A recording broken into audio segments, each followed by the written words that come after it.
everybody. We're back. This is Consuelo Lara, And Madeline Kronenberg. and we're back with Between Two Teachers to update you on what's going on. We've been away, we've been traveling, and I was in Chiapas for a week and a half, which is the last state before Guatemala. And it was an amazing adventure. Was not like any traditional Mexican area because it was so indigenous and all the indigenous languages and culture, and it was just beautiful. I just really loved it, really enjoyed it. Your trip? My last trip was here to Singapore and Bali in Indonesia. Here I am on riding my friend Nikki the elephant. It was a spectacular trip. Indonesia is an amazing place. Bali is an amazing place. I did look up a few things about education in Singapore and in Bali. And Singapore is very, very well known for its success in education. And it's an interesting thing when you read about it. What they really talk about is not that they have anything very unique that they do, but they're very, very strong in teacher preparation and making sure that their teachers are supported at all times. So it is a big honor, just like in Finland, to be a teacher. It's one of the most respected careers in Singapore, and the teachers in Singapore have a lot of respect and support, and the consequences, they have a great deal of success in how they're educating their children. And you see schools everywhere. School is very important in Singapore. In Bali, it was a little different. In Bali, Bali is a part of Indonesia. Indonesia has 13,000 islands. Indonesia is a very different kind of country, and the education in Indonesia is, well, the term is uneven. There are rural communities that have very little education and work for the children who live in remote villages. And then there are the children who live in big cities, who some of them go private schools, and some of them have the advantage of a much stronger public education system.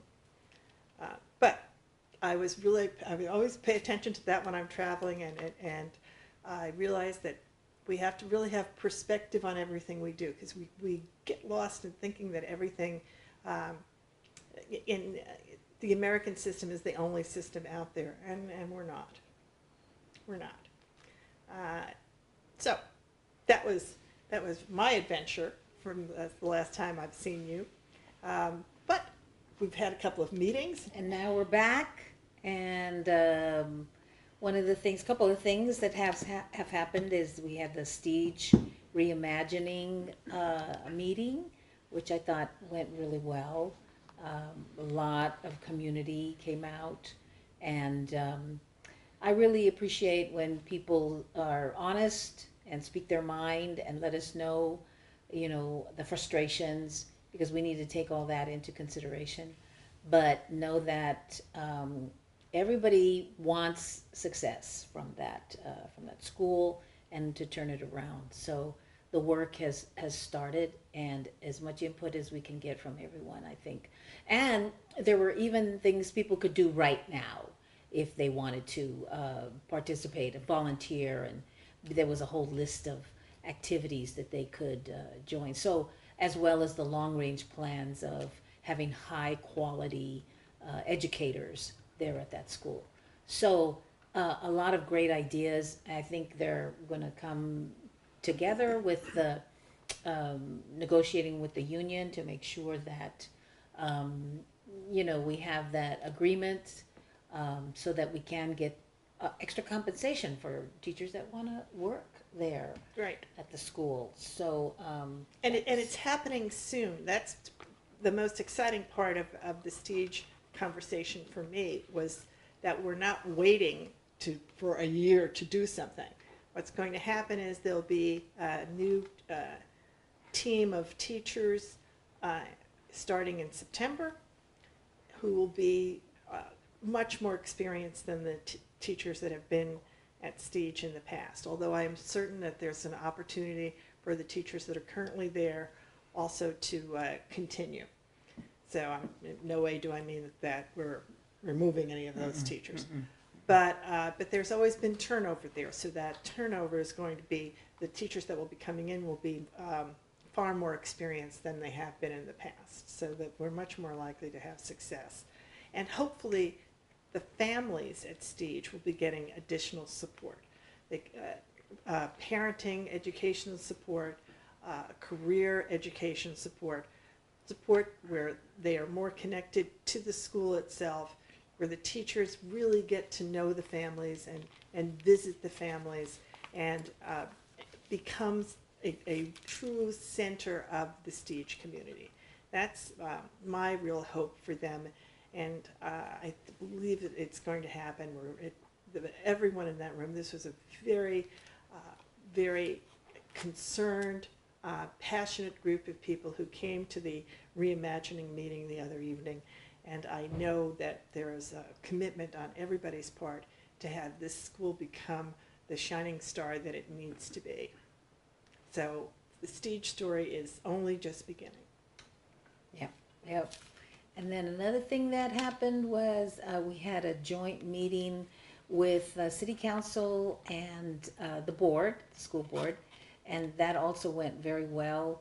Pinole City Council. I'm sorry, with Pinole City Council. And we talked about the SROs, we talked about charter schools, and we talked about the new high school that's being built there.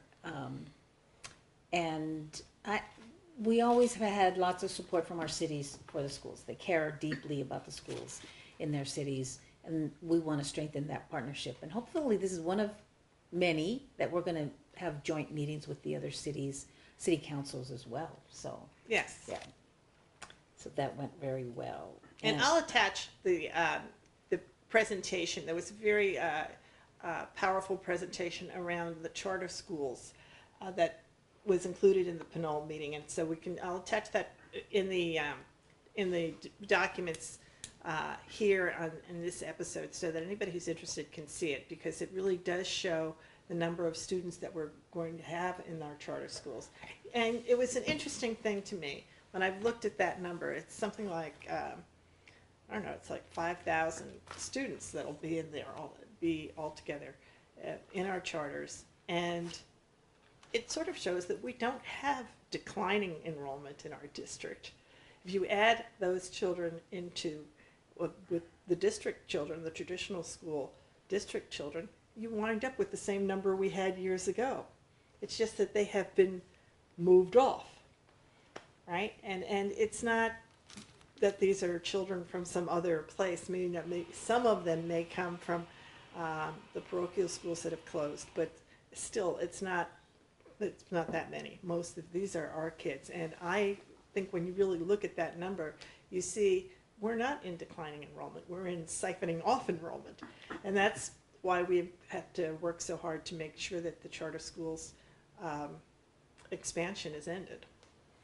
Exactly. There was a great article in the Richmond Confidential that talked about the whole process of how our resolution for a charter moratorium, how that all came about. It kind of gave the history of that and the impact that this is having on our school district, and that West Contra Costa is rather leading the way about how to deal with this situation and how to check it and make sure that we understand the impact, and we are doing something about it. We're being proactive, and it was very complimentary, I thought. And I remember being interviewed in that for that article, and I just wanted to say that there were a lot of other people involved in that whole process that need to be recognized.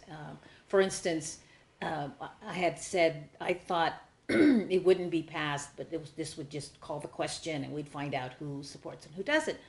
But my friend Genoveva Calloway said to me on our vacation, well, How about you word it in such a way you get it passed?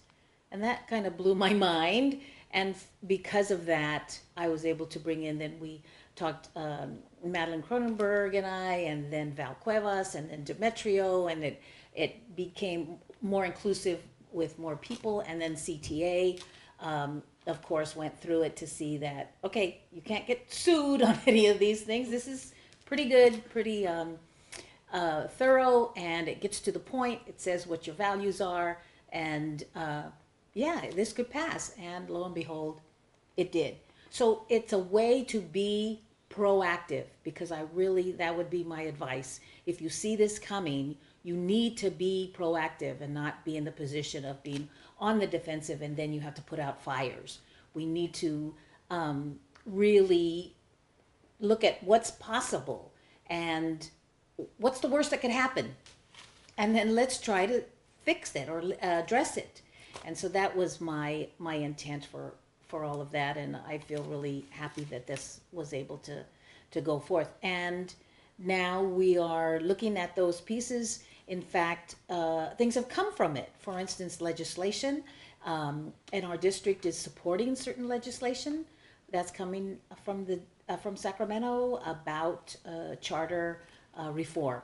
So there's some really important things, and I would advise any district who's having the same situation, you've got to be proactive. You've got to get started on, protecting your district from expansion. So. And those bills right now, as of today, have moved on from the Appropriations Committee, and so that means they're going to be going to the floor. Next week, on Wednesday, is Red for Ed Day in Sacramento, and there's going to be a major demonstration